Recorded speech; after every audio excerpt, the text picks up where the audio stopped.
ایک بھائی نے فرمایا کہ گرمیوں میں ہم واٹر پارک وغیرہ میں جاتے ہیں جہاں بڑے بڑے سوئمنگ پول ہوتے ہیں، وہاں ہمارے یہاں 2 گھنٹے کے 500 روپے لیے جاتے ہیں، وہاں لڑکے بھی ہوتے ہیں، لڑکیاں بھی، مرد و عورت سب ایک ساتھ سوئمنگ پول میں نہا رہے ہوتے ہیں، تو یہ اس کا کیا حکم شرع ہوگا؟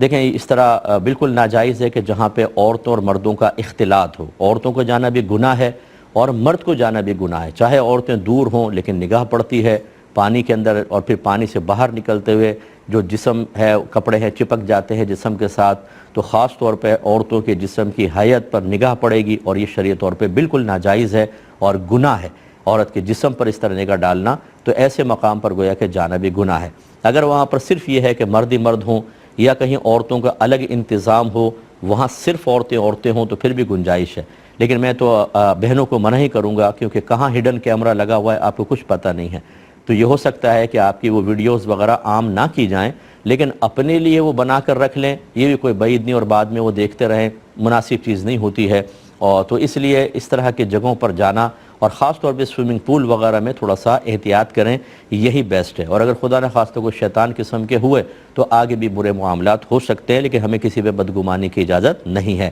ایک انہوں نے کہا کہ بہت سے لوگ اگر فرض کر لیں کوئی جنبی شخص ہے وہ اس تالاب میں اتر گیا تو تالاب کا پانی پاک رہے گا یا نہیں، اور اسی طرح بہت سے لوگ اترتے ہیں، اب کوئی پتہ نہیں پاک ہوتا ہے ناپاک ہوتا ہے، تو پانی کا کیا شرعی حکم ہوگا؟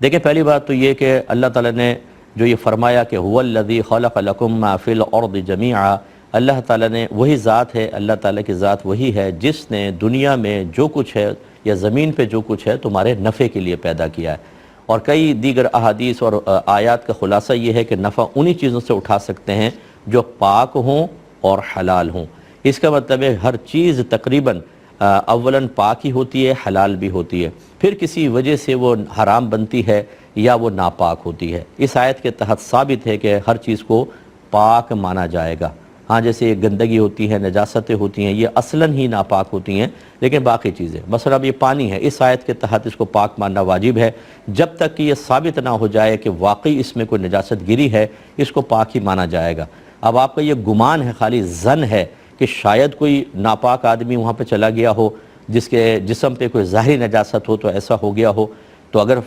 ایسا فرض کر لیں ہوتا بھی تو خالی ظن سے ہم اس پانی کو ناپاک نہیں کہہ سکتے، کیونکہ آیت سے ہر چیز کا پاک ہونا یقینی طور پہ ثابت ہوا، اور یہاں آپ کا صرف ایک گمان ہے، اور ظن یقین کو زائل کرنے کی صلاحیت نہیں رکھتا۔ مشہور ضابطہ ہے کہ الیقین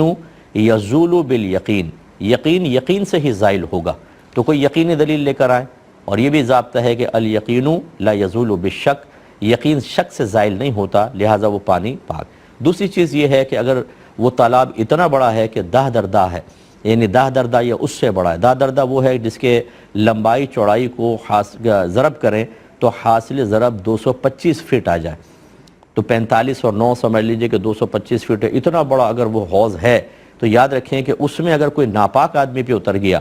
یعنی کپڑوں پہ ظاہری نجاست یا بدن پہ ظاہری نجاست ہو، وہ اتر گیا، جب تک اس پانی کا رنگ یا اسمیل وغیرہ چینج نہیں ہوگی وہ پاک ہی رہے گا۔ اس کو کہتے ہیں نجاست کا اثر ظاہر ہونا، جب تک نہیں ہوگا پاک رہے گا۔ تو اسی طرح جب جنبی بھی اتر گیا تو جنبی کے اندر تو اوپر نجاست حقیقیہ بھی نہیں ہوتی، حکمیہ ہوتی ہے، لہذا اگر وہ اتر بھی گیا تو اس پانی پہ کوئی فرق نہیں پڑے گا، یہ پانی پاک ہی رہے گا۔ امید ہے کہ آپ بات سمجھ گئے ہوں گے۔